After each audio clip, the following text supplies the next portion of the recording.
साथ एक और खास मैनेजमेंट जुड़ रही हैं सीएनएच इंडस्ट्रियल्स के मैनेजिंग डायरेक्टर रौनक वर्मा। अगर आप सीएनएच इंडस्ट्रियल से नहीं जान पा रहे हैं तो आप सीधा सीधा समझ लीजिए न्यू हॉलैंड्स के रौनक वर्मा हमारे साथ जुड़ रहे हैं। रौनक, बहुत बहुत शुक्रिया, थैंक यू वेरी मच। काफ़ी रौनक दिख रही है आपके चेहरे पे, और ये होनी क्यों नहीं चाहिए।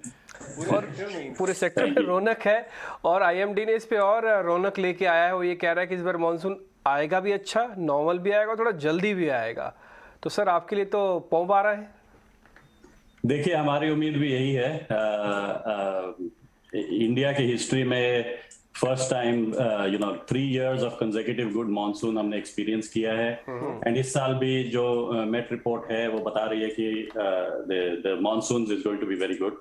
तो हमारी यही आशा है कि ये हो, ताकि क्रॉप प्रोडक्शन बेटर हो और इन्फ्लेशन थोड़ी कंट्रोल में आ जाए। बट ये हमारी एक्सपेक्टेशन है। That's right.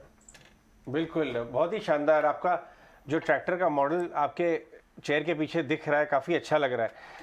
देखिए, ट्रैक्टर से ना, एटलीस्ट मैं भारतीय परिवेश की बात करूँगा कि एक ट्रैक्टर माइंड में आते ही एक बहुत प्रगति जैसी इमेज माइंड में आती है। एक तो गांव में खुशहाली का प्रतीक है और चिन्ह है। पहले क्या था कि कई सारे फार्मर्स मिलके एक ट्रैक्टर यूज़ करते थे। एक बड़े फार्मर ने ट्रैक्टर लिया, बाकी सारे फार्मर्स किराए पे लेते थे उससे। अब धीरे धीरे ट्रैक्टर ओनरशिप बढ़ती जा रही है। दूसरा, हमने ये भी देखा कि आप जैसी कंपनी और आपके जो कंपेटिटर्स भी हैं, वो काफ़ी छोटे हॉर्स पावर के भी ट्रैक्टर्स ला रहे हैं। तो ट्रैक्टर का जो उपयोग है वो सिर्फ फार्म तक सीमित नहीं रह गया, उसका इंडस्ट्रियल यूज़ में आ रहा है, लॉजिस्टिक्स में, दुनिया भर की चीज़ों में उसका इस्तेमाल हो रहा है। आप मुझे सबसे पहले ये बताइए कि ग्रोथ आपको नेक्स्ट 12 से 24 महीने की उम्मीद क्या है। आपने जो अभी जवाब दिया वो तो नियर टर्म है, इस सीजन की बात, लेकिन आपके एस्टिमेट्स के हिसाब से ट्रैक्टर सेक्टर की ग्रोथ 12 से 24 महीने कितनी होने की उम्मीद है, और आप खुद कंपनी में क्या टारगेट कर रहे हैं?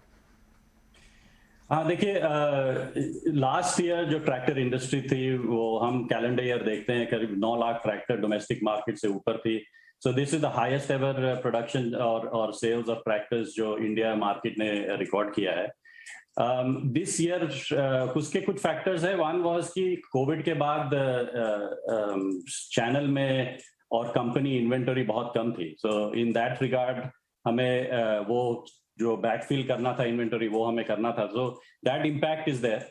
If I look at this year and for this 12 months, fundamentally कुछ चेंज नहीं हुआ है। I think the crop farm income बहुत स्ट्रांग है, और हमारी उम्मीद यही है कि जो रिटेल्स है वो एट सेम और हायर लेवल्स हो सकती है। बट जो होलसेल जो हम मेजर करते हैं, जो इंडस्ट्री है, वो शायद थोड़ी करेक्ट होगी। It will be around 8 to 10% correction होगा। That is really on account of inventory if the monsoons are okay. If you look, आप जो बोल रहे हैं, अगर 12 to 24 months, 9 लाख ट्रैक्टर की जो इंडस्ट्री है, हमारे हिसाब से अपॉर्चुनिटी इज कि वो 10 लाख 1 मिलियन ट्रैक्टर हिट कर सकती है। गिवन दैट आप जैसे बता रहे थे कि tractor ownership is increasing and mechanisation जो है वो फार्म में बढ़ता जा रहा है। द रीजन बीइंग कि इंडस्ट्रियलाइजेशन पे जो पुश है हमारे गवर्नमेंट की, that always drives farm labor away from the farm, क्योंकि इंडस्ट्री में जो जॉब्स हैं they are easier, less laborious and higher paying। तो नॉर्मली आप देखेंगे कि वो शिफ्ट जो है लेबर में वो जारी रहेगा और दैट कंटिन्यू रहेगा। जैसे आप देखेंगे डेवलप्ड कंट्रीज में तो बहुत ही कम लेबर होता है फार्म में, and most of it is mechanised. India की जो मैकेनाइजेशन लेवल है that is very very low, it's almost 40%, and mostly tractor के ट्रैक्टराइजेशन है रादर देन मैकेनाइजेशन। तो and even if I compare की emerging markets like Brazil, China, इससे भी कहीं कम है वो। And I think opportunity that we need is very high.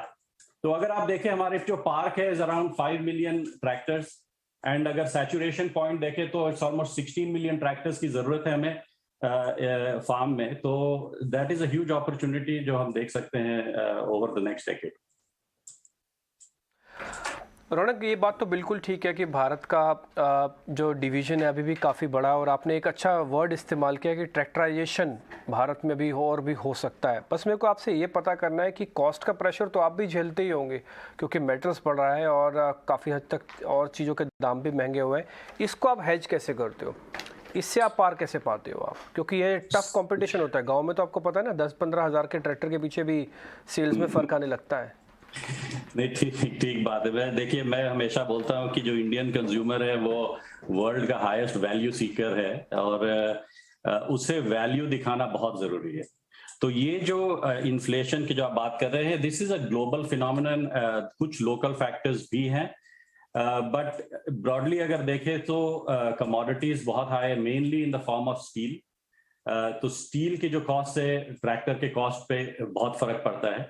दूसरा चीज है इज ऑयल और डीजल जो यूज होती है, तो ऑपरेटिंग कॉस्ट जो है जो फॉर द ट्रैक्टर भी इंक्रीज कर रही है। So lot of this is not हमारे कंट्रोल के अंदर नहीं है। जो हमारे कंट्रोल के अंदर है वो है कि हम रिलेंटलेसली न्यू हॉलैंड कंपनी में रिलेंटलेसली कॉस्ट पे काम करते हैं, and every year we go through कि हम अपने ट्रैक्टर की कॉस्ट कैसे कम करें ताकि हम अपने कंज्यूमर्स को बेटर वैल्यू कैसे दिला सके।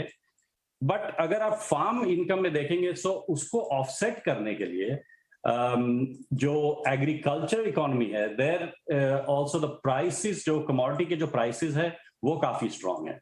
और जो गवर्नमेंट की जो फॉर्मूला है कि जो मिनिमम सपोर्ट प्राइस जो हम देंगे और ऑफर करेंगे फार्मर्स को, वो इनपुट कॉस्ट प्लस 50% की है। सो वो जो एमएसपी है वो एडजस्ट होते रहेगी, हमारी यही आशा है। तो फार्म इनकम स्ट्रांग रहेगा, तो जो एग्रीकल्चर इनकम है दैट कैन विथस्टैंड और टॉलरेट ये जो इन्फ्लेशनरी प्रेशर्स है टू अ सर्टेन एक्सटेंट। अब अगर हम देखें कि फार्म मेनली अराउंड वीट की एमएसपी जो है, I think is quite good. दूसरी वी सी की एडिबल ऑयल्स जो है इसकी प्राइसेस में काफी इंक्रीज हुई है, mainly in terms of mustard, rapeseed oil. Reason being Ukraine crisis में सनफ्लावर ऑयल की इम्पैक्ट काफी हुई है। सो उसके चलते यहाँ पे जो इनकम हमें मिल रही है और जो फार्मर्स को मिल रही है वो काफी स्ट्रांग है। शुगर केन में हमें भी लगता है कि देयर इज एक्सपोर्ट कोटा जो है is almost up 50% from 6 tons to 9 tons this year of sugar. तो ये आने वाले सीजन में we expect कि शुगर केन की डिमांड भी काफी अच्छी रहेगी। तो आई थिंक अगर आप सिनेरियो देखें of increasing inflationary pressure on cost of operation and cost of equipment versus income, that is still very healthy. Okay, now इसकी एक लिमिट है, इसकी एक सीमा है कि हम कितना टॉलरेट कर सकते हैं और इंडियन कंज्यूमर कितना टॉलरेट कर सकता है टू अ पॉइंट की demand start to break down. Okay, so ये एक रिस्क जरूर है, inflation is definitely a risk. और दूसरी रिस्क जो है ऑब्वियसली रहती है हमारे मानसून की। सो हमारा आशा यही है कि monsoon is going to be very good and this year, and normalized monsoon. If that does not happen, what happens is कि customer और consumer sentiment impact होती है, and I think that can create a risk of 8 to 10%. रौनक, आपने बात बिल्कुल ठीक है कि 2 पॉइंट्स हैं। एक तो अपना IMD ने आपकी चिंता कम कर दी है कि मानसून आएगा अच्छा और जल्दी आएगा, और दूसरी हम उम्मीद करते हैं कि आपकी चिंता कम हो जाए कि कॉस्ट इन्फ्लेशन आपका थोड़ा सा मैनेज हो जाए। बहुत बहुत शुक्रिया रौनक, थैंक यू वेरी मच आज समय देने के लिए। अच्छा लगा आपसे बातचीत करके, जल्दी वापस मुलाकात होती है।